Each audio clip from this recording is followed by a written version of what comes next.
How you guys doing? I'm Zeno Hromin. I'm at Cuttyhunk this week, and I figure I'll give you a peek of my bag of what I fish with when I'm out here.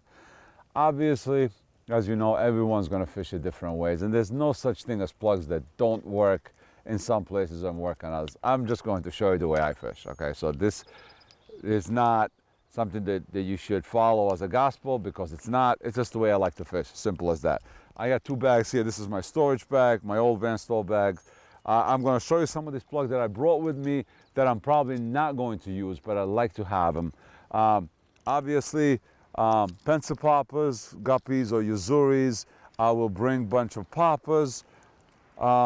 Since I'm not going to fish during the day, I'm probably not going to use them, because I'm usually going to try to fish all night and then just pass out all day and pig out and chill. But a lot of times when we find a fish in the daytime, hey, it's a lot of fun. I'll use Sabile, a floating one, on and off. Bottle darters when I have rough weather, and a bottle plug, very rarely, because it digs deep, and I find that it gets to the bottom here fairly quickly. I'll also bring some heavy super strike needlefish in case we run into some high winds and big surf that I can use them. Usually they'll stay in the bag for the whole trip, but sometimes I will use them up. Some mackerel, darters, needlefish in case there's mackerel around. Again, not my first choice. It's always going to be yellow or black. Also, a metal lip, a spare that I will have. That's basically the stuff that will, and redfin. I always love to have redfins out here, especially when we fish the back end, which is a lot flatter and calmer, and redfins really work well. On the south side, sometimes it's very difficult to get your plugs out there. Now, this is my plugs from last night. We had a bunch of fish, teen fish, nothing great in size. So basically, as you know, I fish a lot of super strike, and that's, my bag's going to reflect that. I don't go anywhere without a yellow super strike, so that's going to be in my bag. It's a new moon weekend, so I will have some dark plugs, black and purple super strike, some squid color super strike. I have a black and green super strike darter. I have a white super strike darter. Yes, I like super strike. There's a lot of super strike plugs. 90% of the time my fishing will be done with either A, super strike, or B, bucktails.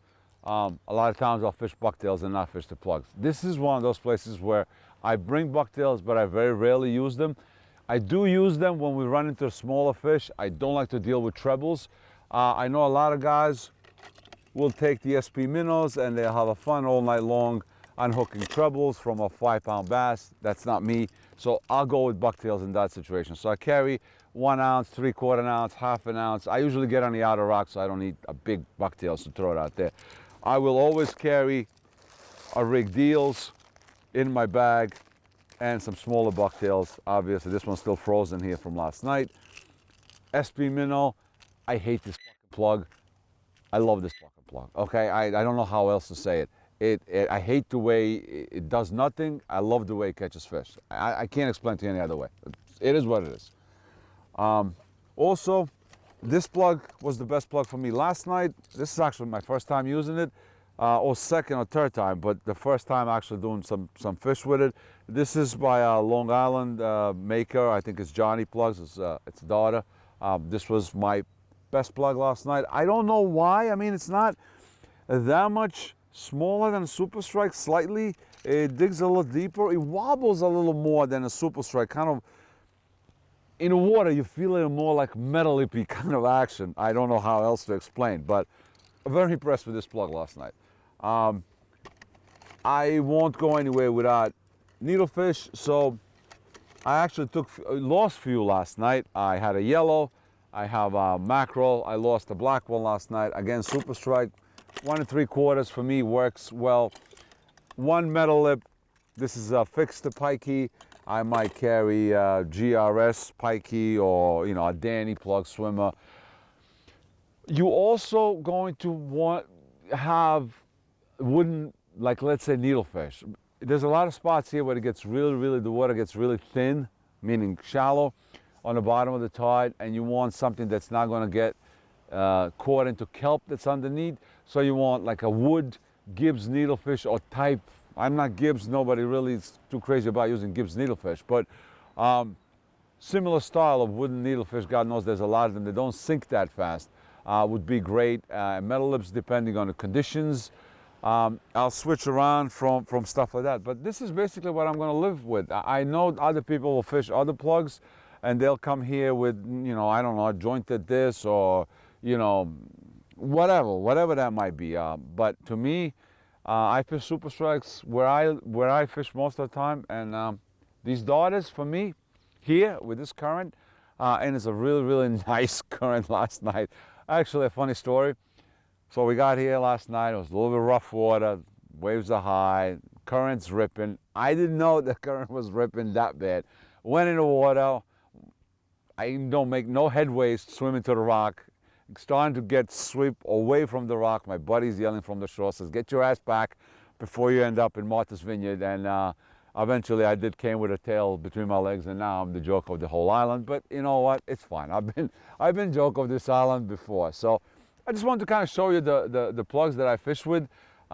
Depending on the situation, Cuttyhunk can have a drastic drop in water level on a tide, just like most of the other places, on a moon tide I meant. So last night was a very big stark difference between a high tide, which was covered all the rocks that we ever fished from, at the high water that we wouldn't even see them, and with the heave we couldn't even go on them. And then a low water, you could walk to some of the rocks that you had to swim to. So, you know, it's one of those things that as you get more experience in a place, you get to understand how they function. But that's basically it. Super strike, an SP minnow, a metal lip, and needlefish. And bucktails, if I'm running into a lot of fish, I will be throwing bucktails all the time. I'd like the single hook on a rock. I pop the hook out, I let the fish go. I don't have to deal with the trebles.